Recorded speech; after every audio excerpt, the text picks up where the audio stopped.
For Razer in the past year, it wasn't their best when it comes to fighting games. New entries were coming to the PlayStation 4 more than the Xbox One, and technical issues regarding their sticks in tournaments were also an issue. This is the Phantomnaut at iPlay winner here, trying out Razer's first PlayStation 4 arcade stick, the Panthera. Unboxing the Panthera is similar to that of Razer's Xbox-oriented Aatrox sticks. After taking out the outer shell, we get another box that fully houses the stick. Included inside are stickers as well as a manual to the stick itself. After taking out the absorbers and the protective sheet, we get the stick itself.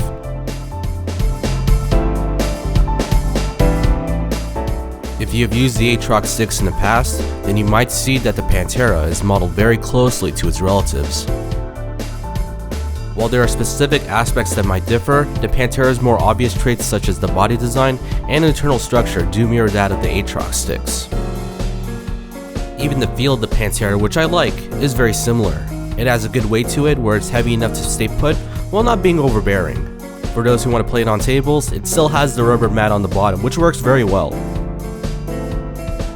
While I am fine with Razer not really changing the core design, I'm really bugged by one specific part they kept.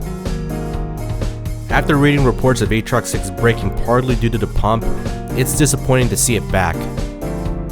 They should have removed the hydraulic pump entirely and utilized stronger hinges like those found on Mad Catz' arcade fight stick T2 series instead. Like the Aatrox series, the Panthera is equipped with a JLF lever and OBSF push buttons from Sanwa Denshi.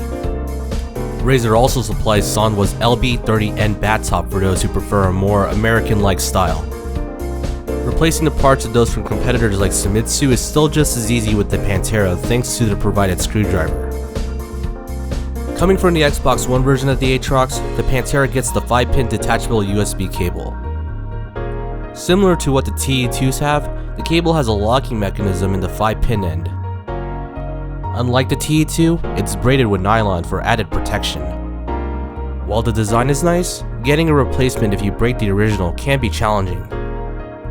Cables from the Xbox One TE2 and Aatrox sticks will work with the Panthera. PS4 TE2 cables are not supported. With that said, getting the right cable is next to impossible in most cases. Razer should offer replacement cables in their web store. If you do plan on getting the Panthera, make sure to take care of the cable. Properly insert it back into the internal compartment. Don't try to tie the cable around the stick as it will easily ruin the lifespan. Don't be like this monster.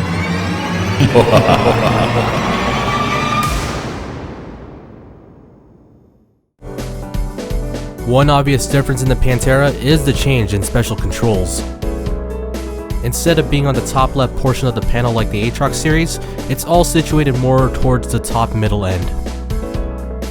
Similar to other PlayStation 4 sticks, you could expect the home button, the D-pad left stick right stick selector, the PlayStation 3 PlayStation 4 selector, analog buttons, lock switch, and the touchpad. The touchpad is contact sensitive, so it's great for resetting to specific positions in some fighting games, or even text chatting with the PlayStation 4's on-screen keyboard.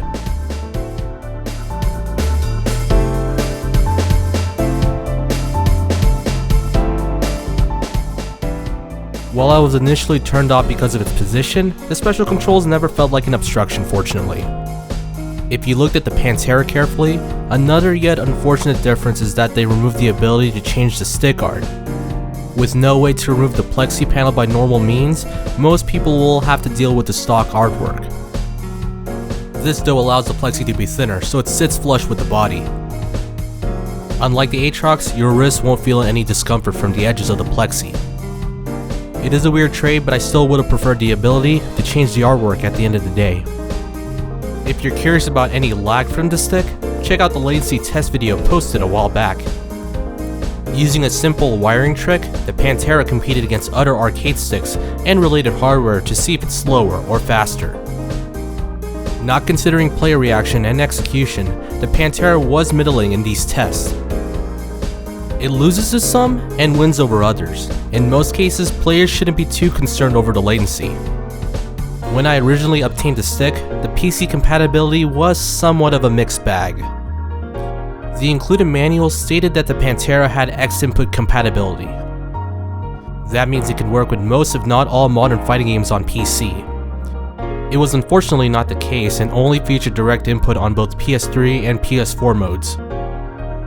At the time, Street Fighter V was updated to feature direct input support, so it wasn't too big of a concern. For Killer Instinct, the Panthera was unrecognized. Razer did recently provide a downloadable patch which activates X input when on PlayStation 4 mode. The stick was shown as an Xbox 360 controller and worked just fine on Street Fighter V and the King of Fighters 13. That said, Killer Instinct still didn't work. Hopefully, Razer is able to fix it in a later patch. Thinking about it more, even beyond the written review, I felt that Razer somewhat rushed the Panthera onto the market. The company was feeling the pressure following multiple technical fiascos in tournaments.